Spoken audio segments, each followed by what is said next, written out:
मी home minister घेते, तर जसं जेवताना पाणी आवश्यक आहे तसं आम्हाला कार्यक्रमाला हे सॉन्ग लागतं. म्हणजे बऱ्याच जणांना आमच्या कलाकारांना संजीवनी आहे हे सॉन्ग. म्हणजे तर ते बनवताना तुम्हाला असं वाटलं होतं की एवढ्या कलाकारांना तुमच्या सॉन्गने संजीवनी मिळेल.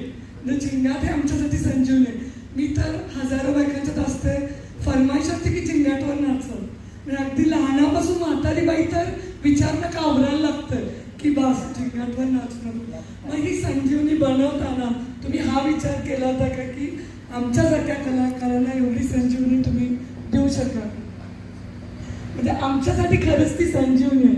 आणि ती संजीवनी बनवताना तुमच्या डोक्यात हा विचार होता का? हा फक्त माझा नाही, कुठलंच गाणं बनवताना असा विचार करून नाही होता. आम्ही गाणं बनवताना आमचं एक गाणं बनवतो, आम्हाला त्याचा आनंद किती होतो आम्ही बघतो. आणि ते तर तुमचे आभार सगळ्यांचे की त्याला तुम्ही इतकं